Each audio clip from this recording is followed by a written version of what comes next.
Bonsoir à toutes et à tous et merci de rester fidèles au programme du soir sur New World. Bienvenue dans le décryptage.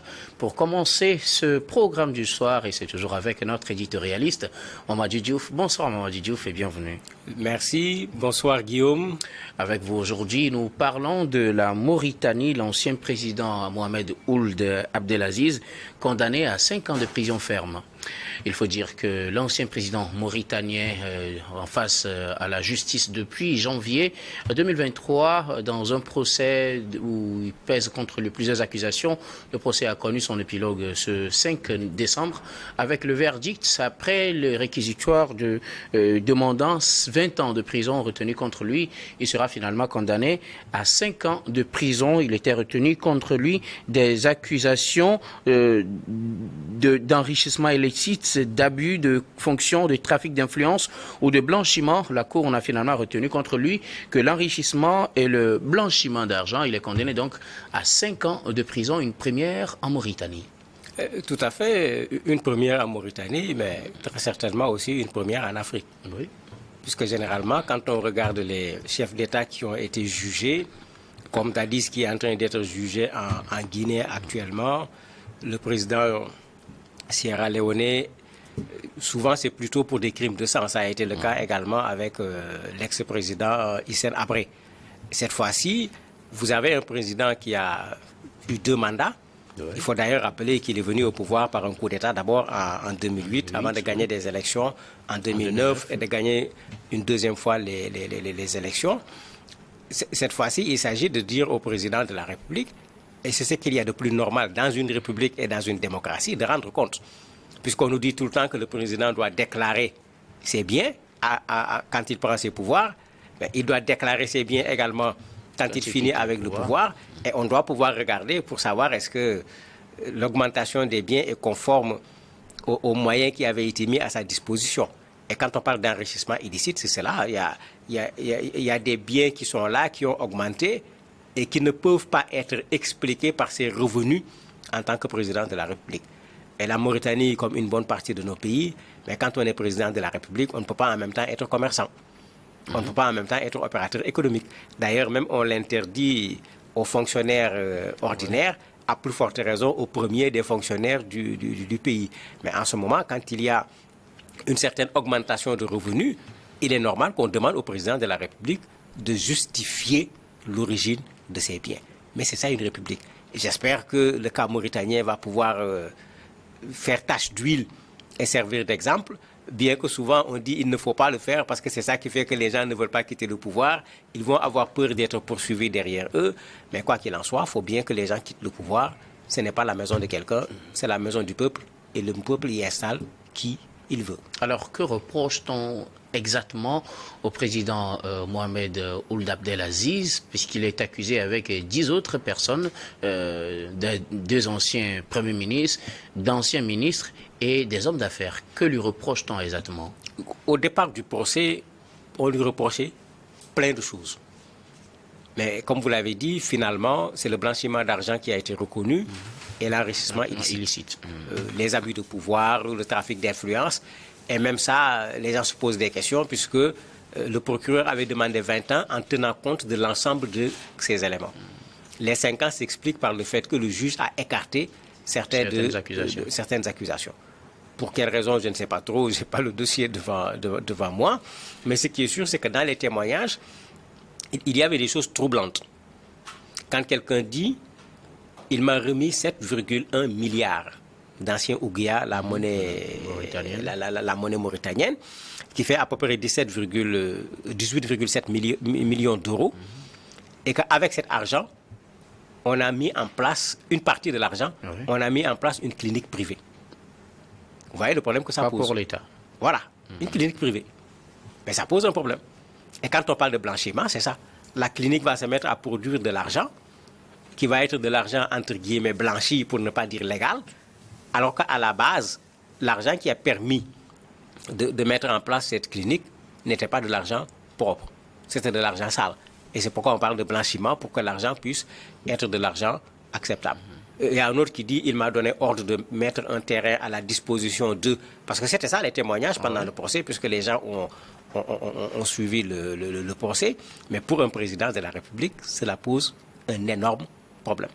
Il devrait plutôt s'occuper des hôpitaux publics pour que l'essentiel des Mauritaniens puissent avoir accès à des soins de qualité à un prix acceptable, au lieu de s'occuper d'une clinique en privé qui permet de gagner de l'argent pour le président de la République. Mais cela fait qu'il faut nécessairement que ça serve d'exemple, et pas seulement pour le président de la République, pour tous ceux qui ont des responsabilités. Curieusement, ici, à part quelques-uns qui ont été condamnés et qui ont déjà purgé une peine équivalente, donc ils sont condamnés mais ils sortent libres, il y a deux ministres, eux, qui ont été blanchis, mais considérons que l'affaire n'est pas encore terminée parce que ces avocats ont décidé de faire appel par rapport au jugement. J'espère qu'ils vont avoir raison et qu'on ne se retrouvera pas avec une peine qui va être alourdie en considérant les 20 ans qui avaient été demandés par le procureur auparavant. Alors, Mohamed Ould Abdelaziz, 66 ans, se retrouve aujourd'hui condamné à 5 ans de prison ferme. Certains, ou du moins son camp, estiment qu'il s'agit d'un procès politique quand on sait que l'actuel président, le président Ghazouani, était un très proche de Ould Abdelaziz, et c'est sous lui que son prédécesseur est condamné pour une affaire de détournement, de trafic d'influence finalement. On a retenu 2 accusations, comme vous venez de le préciser. Ils estiment que c'est un procès plutôt politique que financier. Généralement, quand on juge un homme politique, qu'il soit du pouvoir ou de l'opposition, c'est la première chose qu'on dit à chaque fois. Ça peut être vrai, puisque c'est un homme politique, il a été président de la République, comme ça peut ne pas être vrai. Parce que les hommes politiques ont tendance, à chaque fois qu'on les amène sur le terrain de la justice, à déplacer le dossier judiciaire sur le terrain politique. Les exemples que j'ai donnés tout à l'heure, c'est des choses concrètes. C'est quelqu'un qui est venu témoigner devant le tribunal. Je ne crois pas que ça, c'est de la politique. Quand c'est de l'enrichissement illicite, quand c'est du détournement, ça s'appelle détournement, ça s'appelle enrichissement illicite, ça s'appelle blanchiment. Il faut que ça soit sanctionné, quel que soit l'homme politique et quel que soit son bord, qu'il soit du pouvoir ou de l'opposition. C'est ça, la justice. Maintenant, c'est vrai que ça peut paraître curieux parce que entre lui et le président Ghazouani, il y a 40 années de compagnonnage. C'est lui qui a mis au devant le président actuel, comme un dauphin. Mais comme je l'ai dit à chaque fois, les dauphins deviennent parfois des requins. On l'a vu en Angola, on l'a vu avec Kabila et Tshisekedi. C'est comme si c'est ce qu'on est en train de voir, parce que quand Ghazouani a été élu, on a senti d'abord des problèmes à l'intérieur du parti, parce que l'ancien président voulait continuer à tenir les rênes du pouvoir à distance. Ghazouani a refusé en prenant ses responsabilités. Certains utilisent ça comme argument pour dire que c'est un procès politique. Ça peut être un procès politique s'il n'y a eu aucun cas de blanchiment, aucun cas d'enrichissement illicite. Dans le procès, malheureusement, on n'a pas chiffré de façon claire ce qu'on lui reproche de façon globale, mais sa fortune, on a estimé sa fortune à 44 milliards de francs CFA. 66 millions d'euros. Oui, 44 milliards de francs CFA. Ben, un président de la République, je ne sais pas où il passe pour avoir 44 milliards de francs CFA. Puisqu'il est connu, on sait où il est né, on sait là où il a grandi, on connaît ses parents. 44 milliards, je ne parle pas d'activité économique, mais 44 milliards en termes de biens, de patrimoine, de comptes bancaires, etc. Je trouve que c'est quand même beaucoup pour un président de la République. Et là, c'est ça qui fait sujet à caution. Maintenant, il faudrait qu'on arrête, quand on demande à quelqu'un de répondre devant la justice, que la personne réponde sur le terrain politique seulement, sans vouloir répondre sur le terrain de la justice. Il faut répondre sur les deux terrains. S'il y a une bataille politique, qu'on fasse la bataille politique sur le terrain politique. S'il y a une bataille judiciaire, qu'on fasse la bataille judiciaire sur le terrain judiciaire. Mais qu'on ne mélange pas les deux, parce que sinon, c'est une façon de faire en sorte que les politiques, de façon générale, pouvoir comme opposition, deviennent des citoyens particuliers qu'on ne pourra plus jamais condamner. Au-delà de 5 ans de prison ferme, il se voit aussi déchu de ses droits civiques. Tout à fait, puisqu'on lui prêtait l'intention de Poutine de mettre Ghazouani en place et de revenir.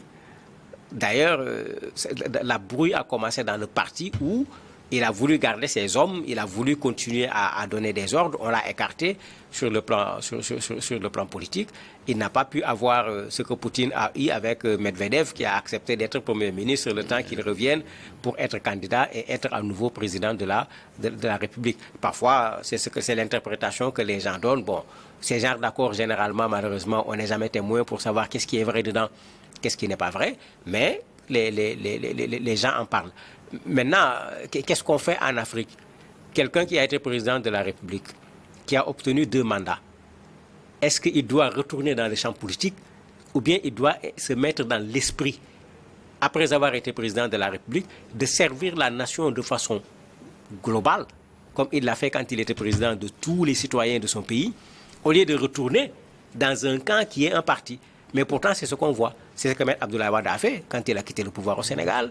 C'est ce que Boni Yayi est en train de faire au niveau du Bénin. C'est ce que le président Gbagbo est en train de faire. Est-ce que c'est la bonne direction? Moi, je ne crois pas que ce soit la bonne direction. Ces anciens présidents doivent être des modèles pour nos pays, qui doivent pouvoir être utilisés pour le développement de nos pays, au lieu de se mettre en posture d'opposition, souvent par rapport à celui qui t'a gagné. C'est comme s'il y a une sorte de mécontentement par rapport à celui qui t'a évincé. Je ne crois pas que c'est ça qui va faire avancer nos pays. Que retenir alors de cette condamnation? Quel message, quelle leçon pour les autres pays et les autres dirigeants? Pour les dirigeants, comme le disent les organisations qui travaillent sur les questions de transparence, il n'y a plus de possibilité d'échapper. Rappelez-vous que quand il n'y a pas eu de procès dans certains pays où l'on considère qu'il y a eu des détournements de la part du président de la République, vous avez des organisations de la société civile qui travaillent sur la transparence, comme Chiapa et autres, qui ont porté plainte contre des présidents et qui ont donné lieu à des procès, qui ont porté plainte contre des membres de famille des présidents, qui ont donné lieu également à des procès et à des condamnations. On a traîné dans la boue l'ancien président du Gabon, Omar Bongo, le fils du président de la Guinée équatoriale. On fait la même chose avec le président camerounais actuellement, ça n'a pas encore abouti actuellement. Donc, qu'on reste dans une république, et dans une république qui se respecte, le président de la République est le premier exemple en matière de citoyenneté, et un bon citoyen ne détourne pas ce qui appartient à tout le monde. Le camp du président Abdelaziz Ould Abdelaziz compte faire appel. Y a-t-il des chances que la condamnation soit revue à la baisse ou plutôt un risque qu'elle soit revue à la hausse? Bon, quand on fait appel, les deux perspectives sont ouvertes. S'ils ont des arguments permettant de montrer que la base sur laquelle il a été condamné, on ne l'a pas édifié sur le plan juridique, les faits n'ont pas été prouvés, il peut se retrouver avec une condamnation qui diminue.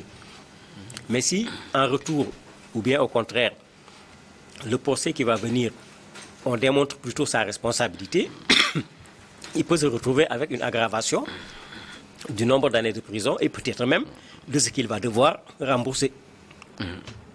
Alors, le président Abdelaziz Ould, le président plutôt Mohamed Ould Abdelaziz est condamné, comme je le disais, à 5 ans de prison dans cette affaire de détournement d'enrichissement illicite. Nous en parlons avec vous, Oumadou Diouf. Que retenir donc de cette condamnation quand on sait qu'en Afrique, peut-être, il est le premier, comme vous l'avez dit, à être condamné dans cette affaire de détournement de fonds pour des affaires économiques et non des affaires politiques ou des crimes de sang? Quelle leçon faut-il donc tirer de cette situation pour les autres chefs d'État, peut-être qui espéraient peut-être échapper à la justice? Il faut juste espérer... Doucement. Il faut juste espérer que notre justice soit en mesure de pouvoir rester indépendante, une indépendance qui va pouvoir permettre aux citoyens de se rendre compte que quelqu'un qui dirige un pays a des responsabilités et qui doit être en mesure de répondre de ses responsabilités pendant qu'il est au pouvoir, mais de répondre également de ses responsabilités après avoir quitté le pouvoir. On l'a vu dans d'autres pays, il n'y a pas de raison qu'on ne puisse pas voir la même chose dans nos pays également. Un président de la République n'est pas obligatoirement un saint. Il peut être comme un Mandela, il a quitté le pouvoir, on continue de parler en bien de lui. Il peut être un président qui a mal géré, mais quand il quitte le pouvoir, il est tout à fait normal qu'on lui demande de répondre de la gestion qu'il a eu à faire parce que c'est lui qui avait demandé le pouvoir. Merci beaucoup à vous, Mamadou Diouf, d'avoir répondu à nos questions. Nous sommes à la fin de ce numéro du décryptage. Merci également à vous de nous avoir suivis. Je vous retrouve tout de suite pour la suite du programme du soir sur Nourad Info.